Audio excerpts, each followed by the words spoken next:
ready to start? Are we ready to start? Good afternoon. Thanks, everyone. We'll be starting in a few seconds. But so if everyone could take their seat, who's coming to the session, that would be great. Thanks again for coming to our session today on enhancing data governance in the public sector. I'm Judith Hellestein. I'm going to be the moderator along with my online moderator over here, Sarai. And today's session is enhancing data governance in the public sector. We'll have representation from Luca Belli is at the end. He is from the Latin American Caribbean, and he's an expert in data governance. Next to him is Chelsea Horn. She is a professor at American University on data governance, as well as being the co-president of the Washington, D.C. Internet Society chapter. And then our host is Nancy Kanasa with the government of Papua New Guinea, who is going to be also talking about the use case of data governance in Papua New Guinea. And then again, I'm Judith Hellestein, and this is Sarai. And for those who are online, Sarai will be working to get your questions and answers to you, and also maybe to hopefully feature some of you. I will gather questions from the audience, and then we have 2 mics on either side. So when we start the Q&A, we'll ask you to come up to the mic and give your name and what sector you're from. Thanks so much, and let me turn it over to Luca, who will be our first presenter. Thank you. Good morning. Thank you very much, Judith and friends, for organizing this panel. I think I will take off my headphones not to hear myself. I think you can hear me. My name is Luca Belli. I'm professor at FGV Law School in Rio de Janeiro, where I direct the Center for Technology and Society there. And over the past years, we have done quite a few research on several topics related to data governance and in the public sector, especially in 2 of our main areas of focus, which is Latin America and the BRICS grouping. So Brazil, Russia, India, China, and South Africa, plus the 6 new countries that have adhered as of last year.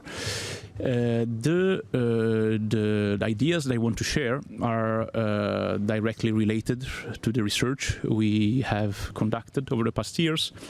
And everything that actually I'm mentioning is available in open access on the website of our center, cts.fgv.br,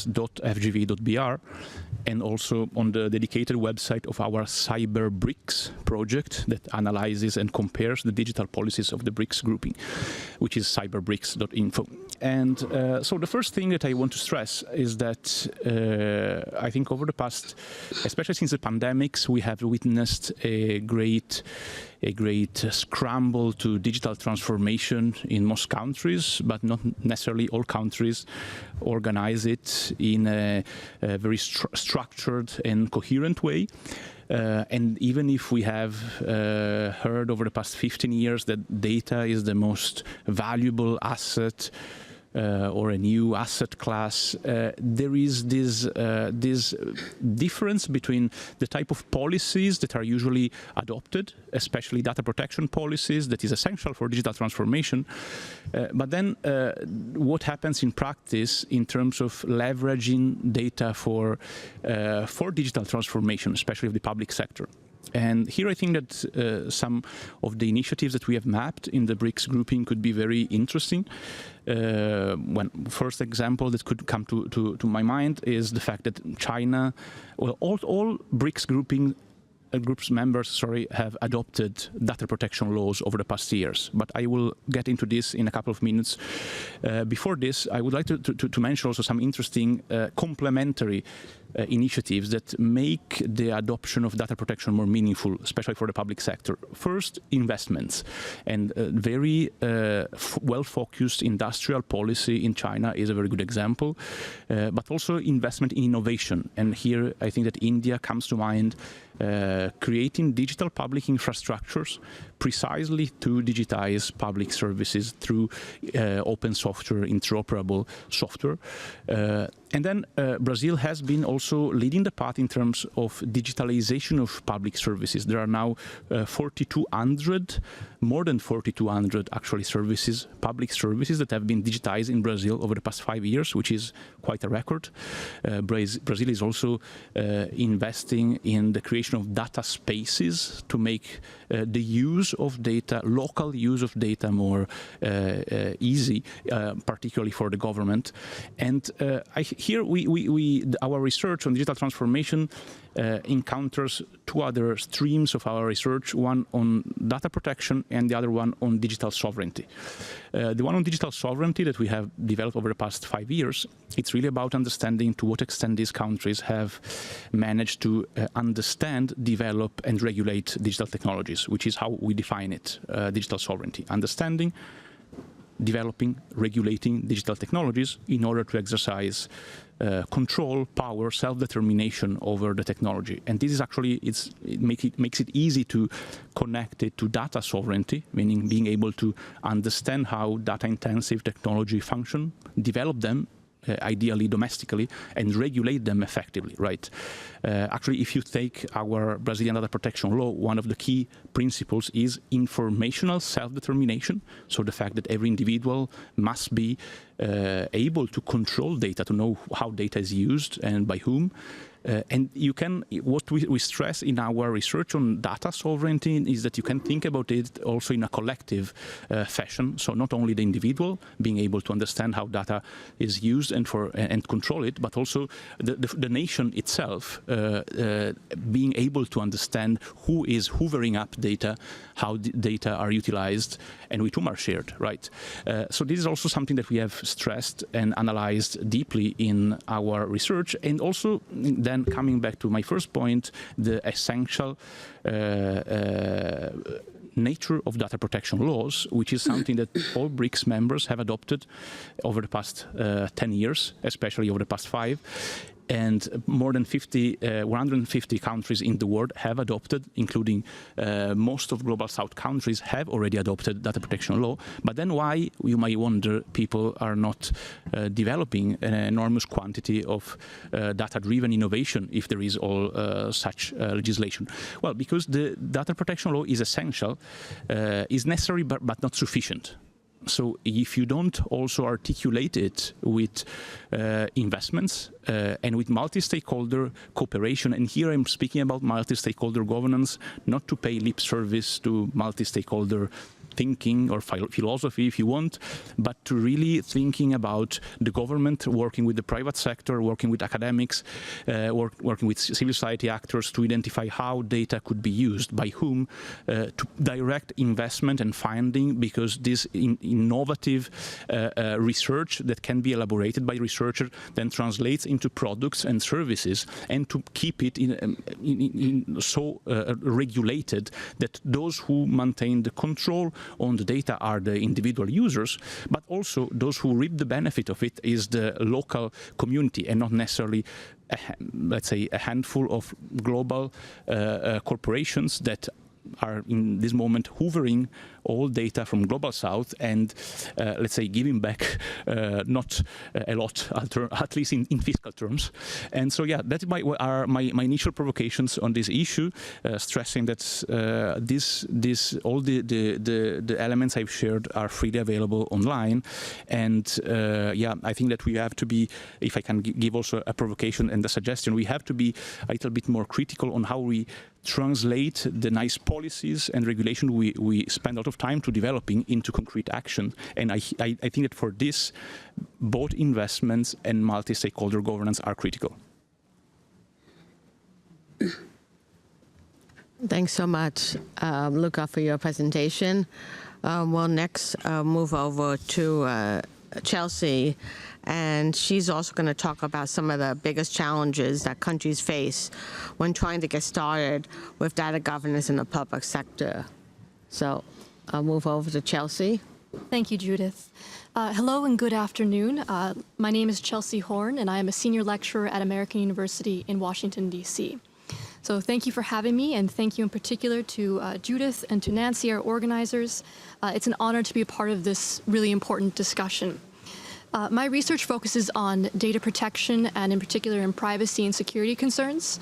But today my remarks will be more at a high level. So I want to give more of an overview of some of the major concerns that we should be thinking about when we talk about data governance.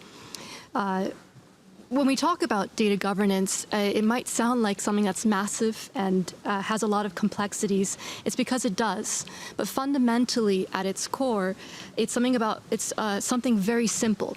It's just thinking about how we collectively manage and how we use people's information. And it's hopefully with the aim of improving the lives and bettering our communities. So that's the ideal version of data governance. So thinking about a quick overview, or what are some of the major questions when we think about data governance, is to think about 5 things. First, who is responsible for what data? So thinking about data ownership and stewardship. Do we have data stewards? Who's taking control of it? Is there somebody in charge? Are there multiple departments? But thinking about who is responsible for what data. Secondly, what actions can be taken with specific data? So thinking about controls, settings, usage policies, what can be done with the data that's being collected. Third, when and under what circumstances data can be used. Fourth, how data is collected, stored, processed, and secured. So thinking about, that's a very big one. Say it very quickly, but that's a massive part of data governance, making sure that the collection, storage, processing, and security of these data is very well thought out. And finally, fifthly, having metrics for measuring the data quality and compliance. So making sure that there are checks in place to make sure that the data governance frameworks are being applied correctly, accurately, and ethically. A strong data governance framework in the public sector is designed to optimize the value of data while mitigating the risks, ensuring compliance, and building public trust. Effective data governance is not just a bureaucratic exercise, it's a foundation for delivering essential public services more efficiently. It's about safeguarding privacy, fostering trust in institutions, and making sure that the power of data is harnessed ethically and inclusively for everyone's benefit. So a few key points, and I'm sure we'll expand on this in our conversations. First, a solid data governance plan. A solid plan for data governance is crucial as it ensures information is managed wisely, and it enables governments and the public sector to make better decisions and deliver more effective strategies. Second, to make sure that we're fostering broad collaboration, that we're breaking down data silos within the government, and as well as making sure that we actively engaging the multi-stakeholder model. So thinking about civil society, the private sector, and as an academic, I'm thinking about academia in particular. And third and finally, to think about how we are going to be building trust and ensuring ethical use by establishing these robust data governance frameworks that make sure that they protect privacy, prevent misuse, and that they ensure that data is handled in an ethical and meaningful fashion. So I'll finish my remarks there. Thanks so much for setting the scene there.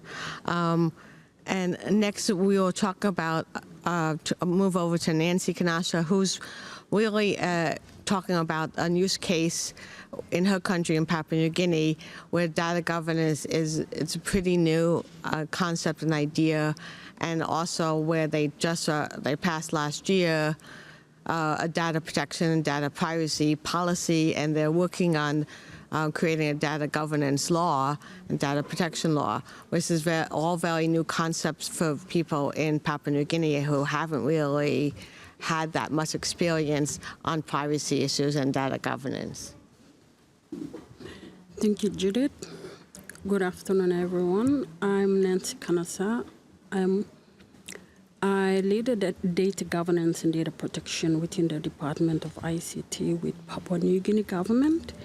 It is a privilege to share our journey towards building a all-of-government approach to managing data responsibly and securely. In Papua New Guinea, data governance is still a very new concept for us, for the government. The agenda is also new, but it's one that is rapidly gaining traction recently due to digital transformation reforms. Most government departments prioritize data protection over data governance. And when I say data protection, it is the technical part of data protection. As the department responsible for ICT policy and coordination across government, the Department of ICT plays a central role in shaping how data is managed, shared, and protected. The department is also a very new established department. In 2020, the department started implementing the need for digital transformation reform across all of government. One of these reforms came to be data governance and data protection. All government departments face fragmented, inconsistent, siloed data across government agencies. Just like data is siloed, all government departments is also siloed, including the systems and the people. And that is from real use case. In 2024, our first ever national data governance and data protection policy was approved and came into effect on September. The National Data Governance and Data Protection Policy, this policy is for all of government departments and any actors that come to make business with government departments in regard to data. The policy established clear principles for data handling, including transparency, purpose limitation, and data minimization, which are core tenets of the European GDPR. We're also exploring adoption of the global cross-border privacy rules framework, which we believe will help us align with global best practices and enable secure data exchange across border, which is a critical step towards Papua New Guinea's participation in the global digital economy.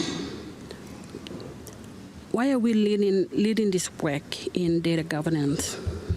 The decision for the Department of ICT to lead this work is driven by real and urgent challenges that we're facing as a third world country. Fragmented data ecosystem, inconsistent practice across agencies, and limited use of data for informed decision making. Without proper data governance, digital transformation effort risks falling short. That's why we're moving now to improve transparency, public trust, and more strategic national planning. Our current implementation is the policy framework. We're looking at a centralized oversight, a national data governance steering committee, which is currently in progress to provide high-level coordination and ensure multi-stakeholder input from government, civil society, and all the actors. Secure interoperability. Our secure data exchange platform was launched in 2024. It is now being piloted across ministries. For instance, citizens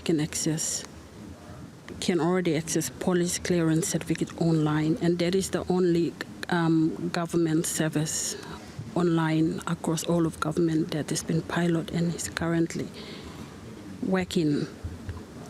Key challenges that we have, like any other countries, we have gaps in digital transformation, legal alignment, and workforce skills. And we also need deeper engagement from communities, academics, and the private sector to fully realize our goals.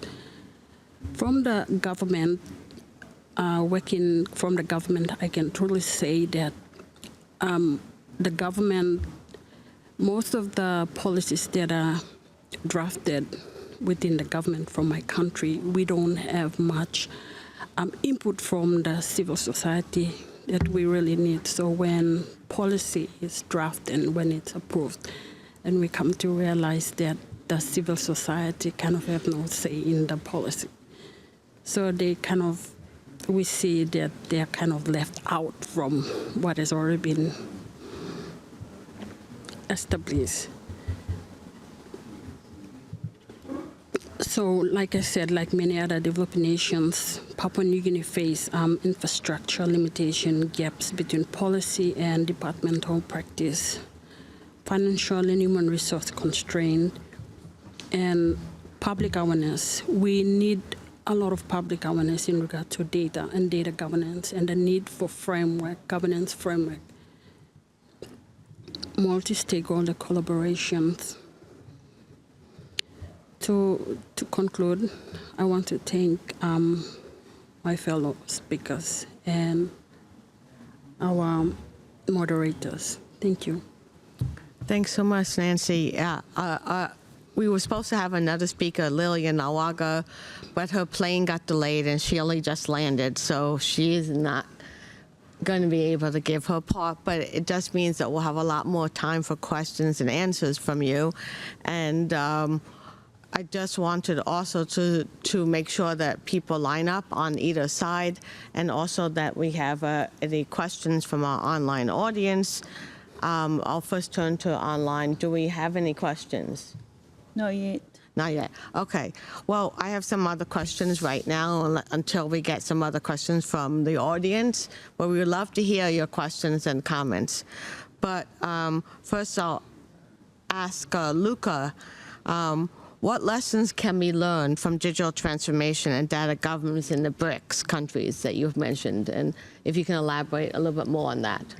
Yeah, I think that one of the main points that could be learned is that adopting data protection law by itself is essential, but really not enough to be able to foster a sustainable digital transformation.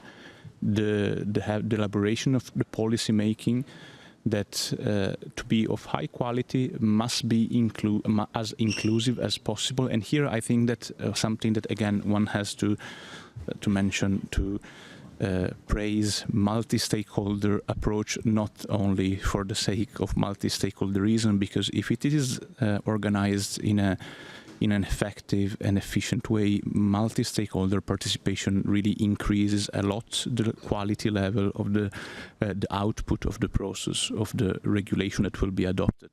But then it's also very important to use this, to leverage this in the implementation.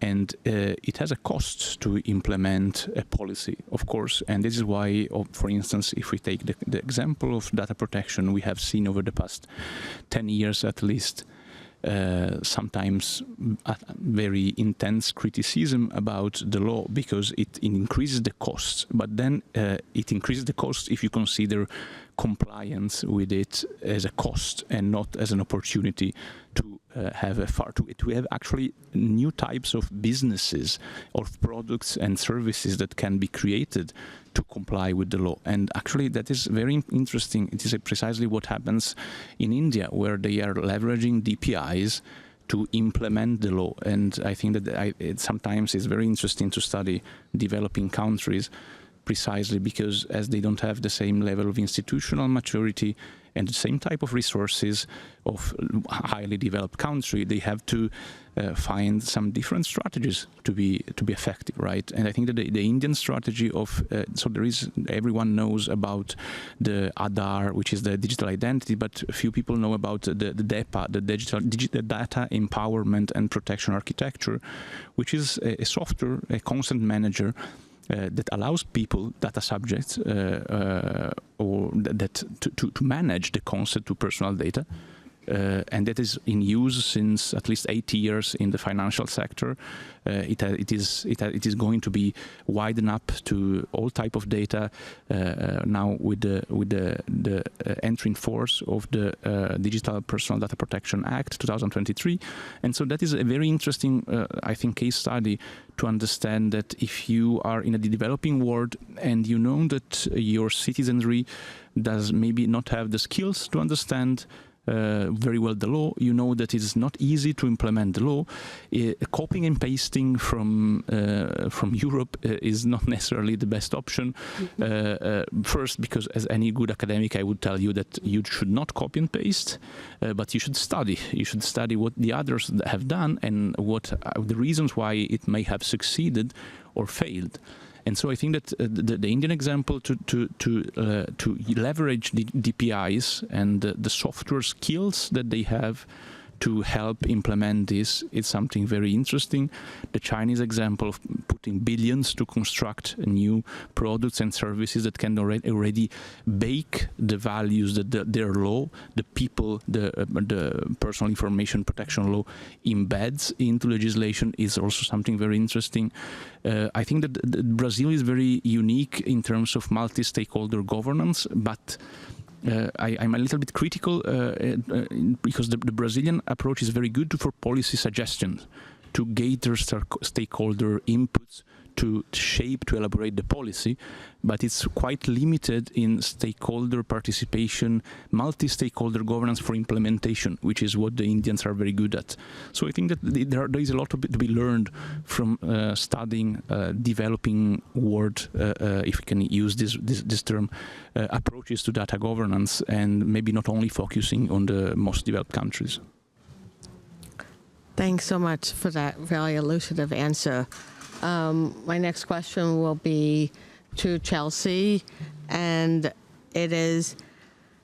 question is, how can public sector bodies effectively partner with civil society organizations? I mean, Nancy touched on it a bit, that it's very difficult sometimes to partner with from governments to partner with civil society or academia or private sector. How can they do that and strengthen it, build public trust, which sometimes is not very strong with government and others? And so I'll let you answer that question. Thank you, Judith.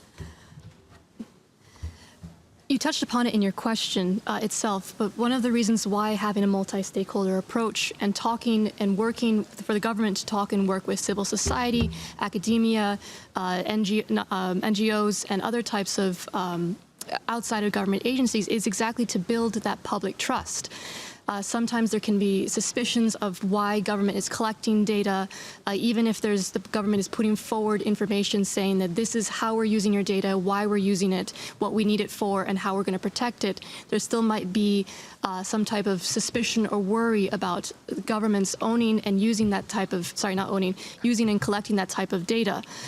So what the civil society and the other members of the multi-stakeholder group can offer is, in theory and hopefully in practice, an impartial view and opportunity to research and transparently provide information about how and what the government is doing with that data.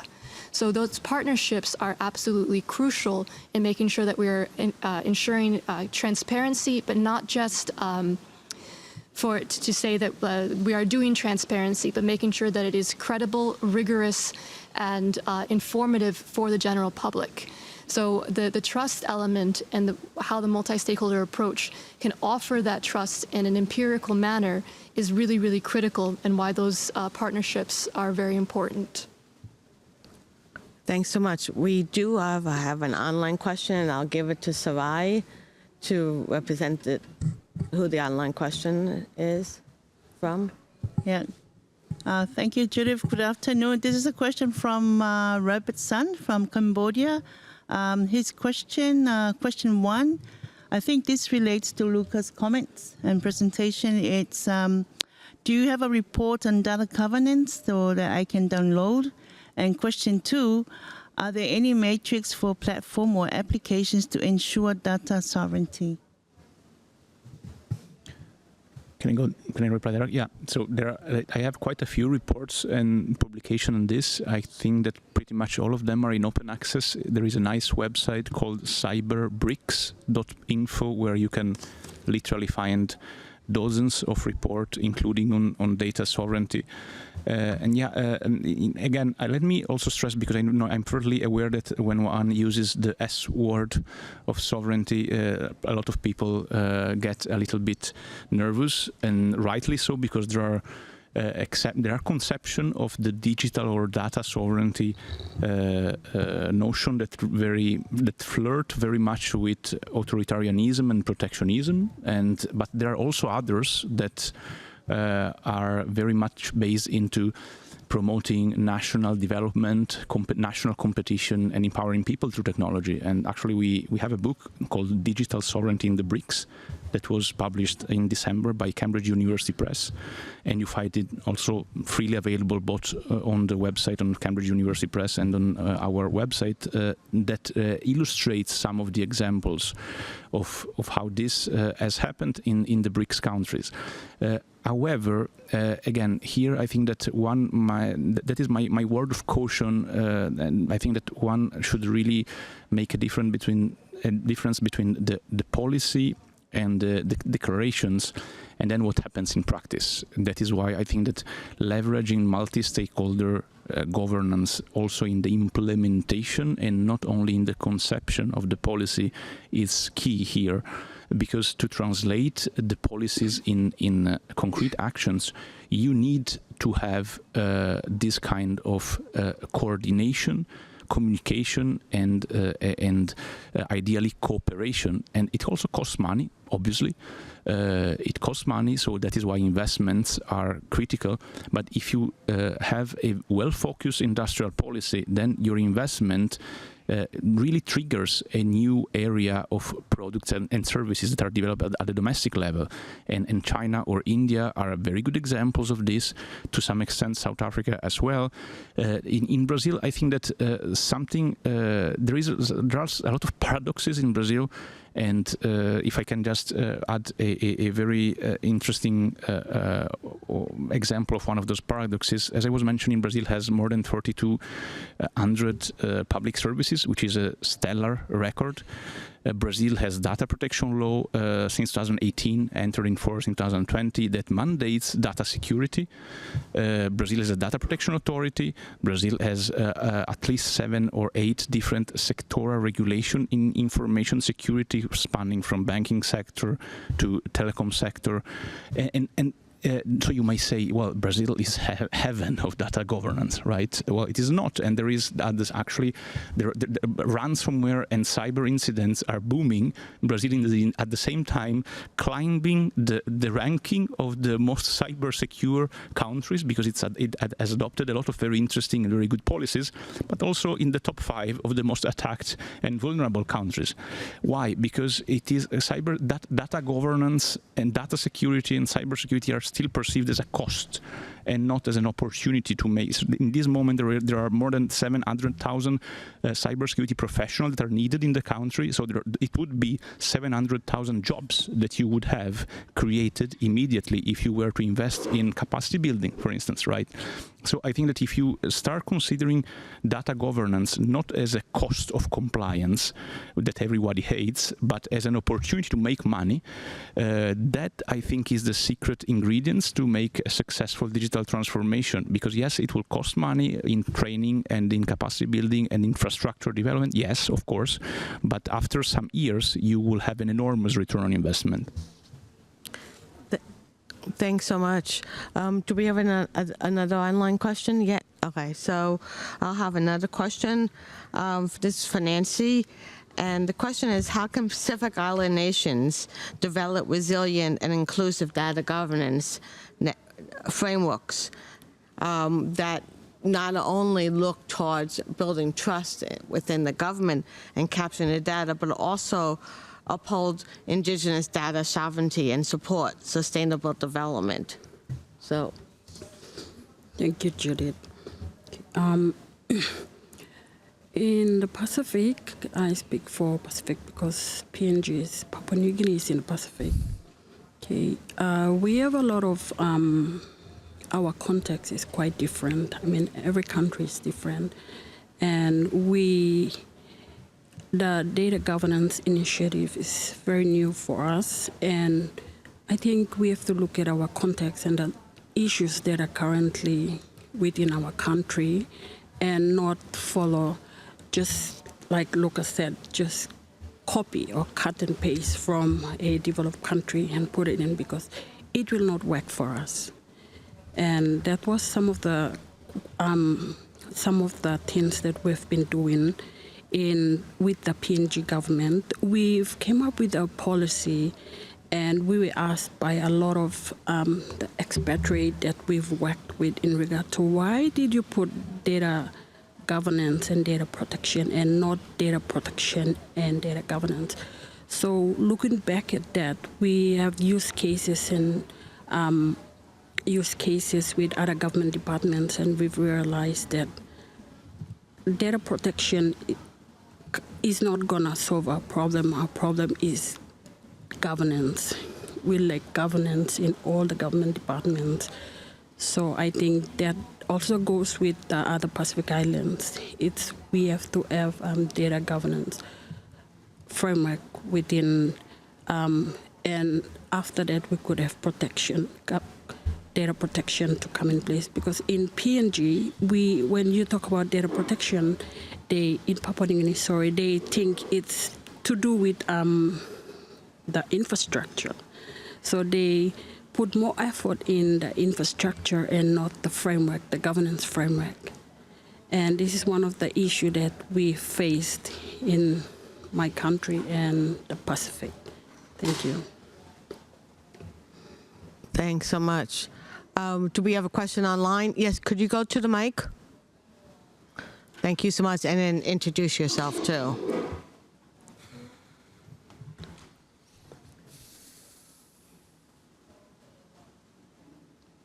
Thank you to the panelists. My name is Guy Berger. I'm working with the G20 on this data governance in the public sector. So I've got two questions quickly. For Luca, question of procurement of systems in the public service. As we know, AI agents are going to be using incredible volumes of data in their autonomous and hard to trace ways. And they will also likely feed data back to the vendor. And so the question is, as this technology becomes integrated in the public service, does it make a mockery of effective data governance possibility? My second question goes to Chelsea. Data protection, as you said, is especially important. I think we've seen this in the US with the centralization and abuse of data under DOGE. But I want to ask you about the other side of data governance, because while upholding data security and data protection, there's also governance that promotes data sharing inside the public service and open data for the outside, which of course can help with accountability, local AI development, etc.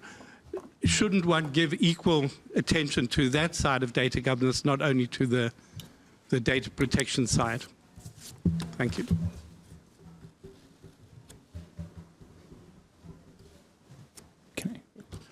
Yeah. Yes, I think that in your question there was already a sort of answer I would hint to, which is the reason why I'm really keen on stressing that adopting data protection law is essential, but far from being sufficient to be ensured that these values and obligations and rights are de facto correspond to the reality of how data are processed, right? And I think that you raise a very good point, which is the fact that pretty much everyone in the world, out of China and Russia, depends on a cloud infrastructure that is provided by three corporations: AWS, Microsoft Azure, and Google Cloud. The Chinese have their own, and they are exporting it globally as well. And Russia depends on China, so it's not really sovereign in this. But here's the point: if you spend a lot of time crafting the best possible data protection law, and also lavish efforts into defining a very good institutional framework that can work well, but at the end of the day, the way in which data is processed is defined by the architectures of a specific service, that and the way in which data is hoovered is defined by a few very dominant players. It's really useless. And let me give you a very concrete example that I have been providing for the past 10 years, I think, and very few countries except India have understood this. In most of the global south, people do not have access to meaningful connectivity. They are connected to Meta family of apps, social media. Without entering into what this means for competition and democracy, let's focus on the data. This means that most people in the global south, in Brazil, 78% of the population that does not have meaningful connectivity. There is a very good report by CETIC of last year. These people are primarily connected to social media of one enterprise. So they are giving, all, even if you have the best possible law, then the way in which their data are hoovered and processed is not defined by the law, is defined by the very same corporation. That and let me give you a very explicit example about this and why there is difference between Brazil and India, for instance. In 2021, right in the middle of the pandemic, Meta announced that all data, metadata of WhatsApp would be merged with, at the time Meta did not exist yet, with Facebook. And in the middle of the pandemic, social distance in the global south, WhatsApp was the only way for communicating. If I had to book a COVID test, my pharmacy network only accepted booking it through WhatsApp, the WhatsApp business account of the pharmacy network. What does it mean? That it was simply not possible for the global south to have actually the meaningful choice that was given in Europe. Do you want to accept this term or refuse them? So pretty much everyone in the global south has accepted in January, between January and May 2021, that all their data are hoovered by WhatsApp and then transferred to Facebook and now Meta. Same thing with Meta AI that has been automatically downloaded in all smartphones of everyone in the in the world. So what does it mean? That we are now, everyone now is contributing data and trading for free Meta AI, and probably as we had reports in 2015, the people in several global south countries, including Brazil, thought that Facebook was the internet. I'm pretty sure, I would bet that in 6 months, maybe not even a year, we will have, if we do the same kind of survey in the global south, people will think that Meta AI is AI, because they have understood very well what Lessig was writing 25 years ago, that you regulate technology not only by the law, but also by the code, by the architecture. And they are doing it very well. And that is what I think most countries in the world, except maybe China and India, have not understood yet. Brazil is doing a lot of effort to try to design its own solution, but the huge problem is that, well, usually governments start to work well after 2 years, 2 years and a half, and then they have 6 months to work, and then they have elections. So it's very difficult to have sustainable change in these conditions. Thanks so much. Chelsea? Yes, thank you for the question. I think it's a very important question. Just to remind everyone, it's more or less that we need to have data protection, data governance frameworks that are securing information, but also isn't there something to be said about having more open frameworks too? Certainly, but more data doesn't necessarily mean better results. But I can see many compelling cases, especially when it comes to health and research, that having access to more data and more information can create quicker and more innovative solutions. That's a very compelling reason, and we also see that, we hear that quite often from the platforms, that the reason why they need so much data about us is because they can offer us better services, they can offer more personalized recommendations. There's different stakes involved with when the government has information and they're sharing information, especially between different departments, and how it's collected versus how the private sector has it. So those are a little bit apples and oranges, the comparison. But to think about there's many use cases. I'm trying to imagine something like facial recognition. If we have biometric information about a missing child's face, we could very likely find them within minutes.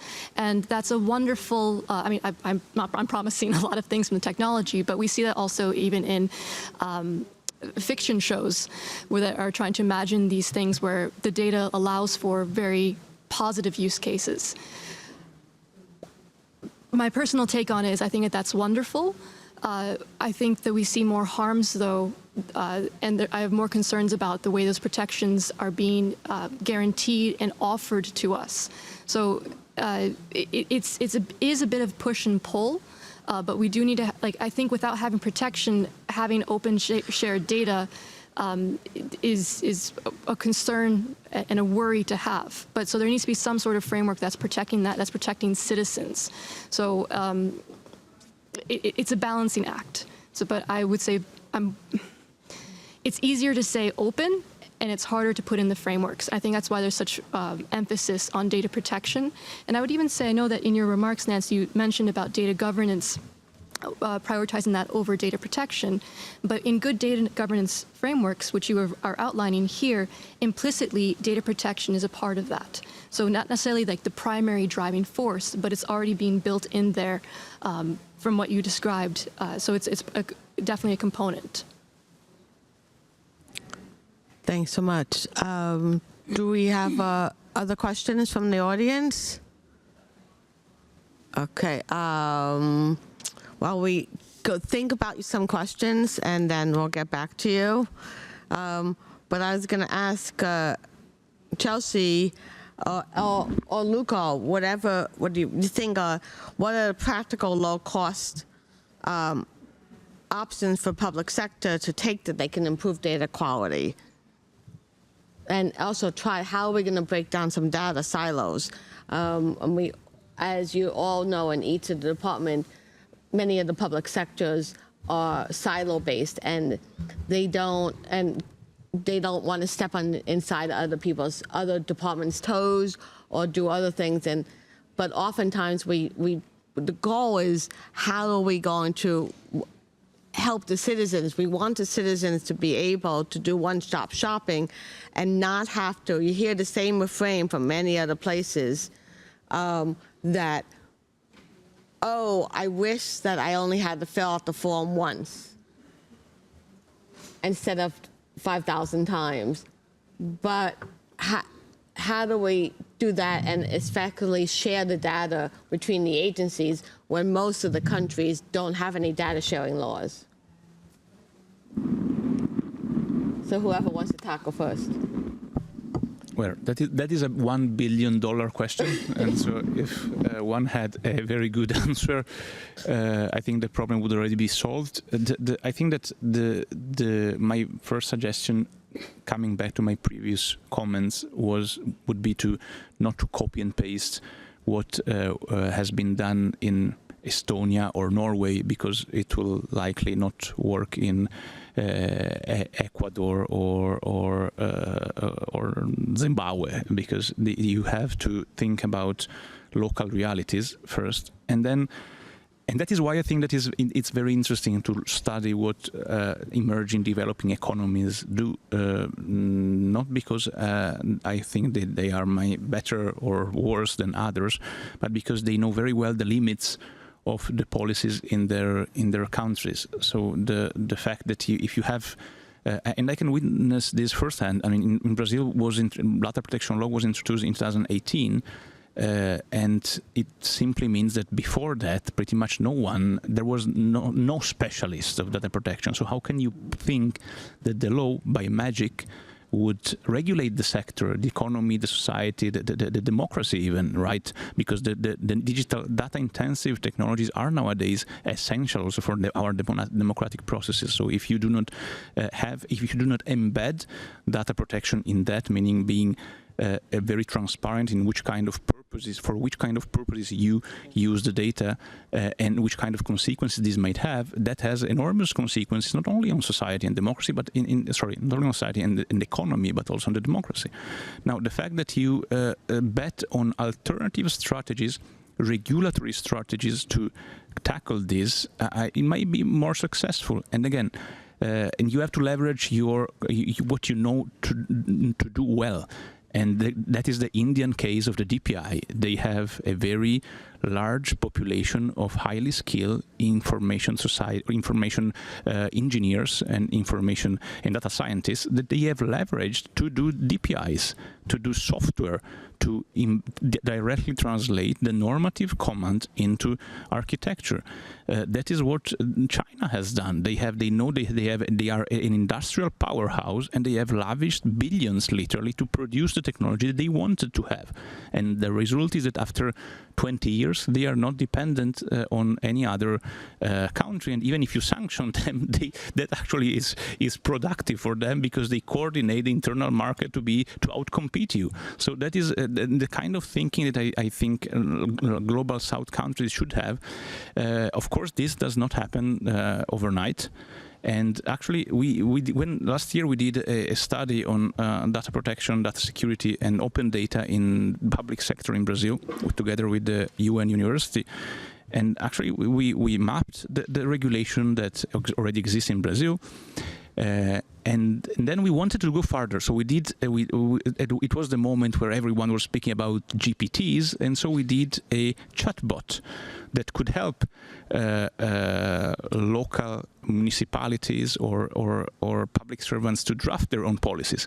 But then we ended up realizing what everyone ends up realizing when you want to do something that is related to AI, that the code is something that doesn't cost too much to do, but having it running on something costs you a lot. And so if you do not have computing infrastructure that is cheap and available, and you all depend from the same enterprises, then you end up losing what we call digital sovereignty, so being able to understand the technology, develop it, and regulate it. Thanks so much, Luca. Chelsea, do you have any comments? Sure. So I believe your first was like, what are some low-cost ways? Comparatively low-cost would be to go back to the question of who's managing what data and how. So to create a structured framework within the government or whichever department or agency will be responsible for the data. So thinking about just a structured format and to formalize that in a standardized way. Similarly, thinking about how whoever's in charge of that can standardize the ways that they're understanding data. So like a term location, it can mean many different things. So thinking about, are you thinking a general location, a specific location, down to a house, large, where are we at? So standardizing what you mean by what data is being collected is a very simple way of starting to think about who and what data, and it will improve the data quality. And along those similar lines, thinking about investing, again, comparatively low cost in training and workshops across whoever will be managing those types of data. There's certain organizations like the ITU has a online course on data governance, and so there are other organizations too. So in having that type of standardized training and workshops across whoever will be managing and however that structured response is a relatively low-cost way of approaching these issues. Thanks so much. I think the question is from what I especially in a lot of global South countries and developing countries, is that it's not so much it is the silos, but it's also the culture. Many countries, many citizens are loath to change processes, or in government agencies, they don't want to change the process because why? It's been working for us for a long time, and you can't get as many of these work done without that. And so you could have the best systems and you could have the best, policies and data governance and data, but if it's not implemented by the different agencies, how are we going to go forward, and how do we go about changing the culture of the society to get to that change that we need? And maybe I'll go ask Nancy first, and then. Okay. Firstly, I would say that that question kind of really goes well with what is happening in my country with the government.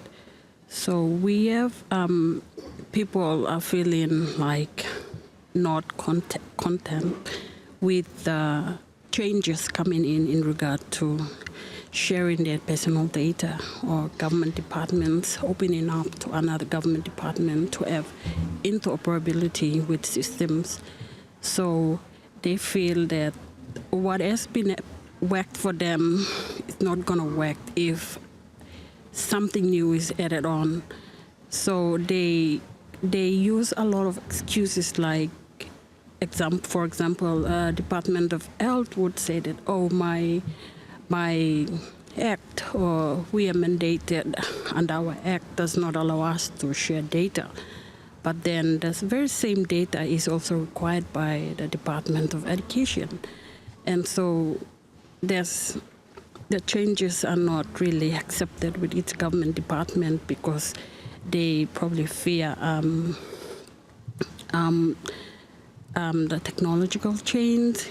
And with that, I think we need more awareness with the public in regard to educating public for the data and the importance of data. And coming from the government, we are doing that, and we also face challenges in financial side, and also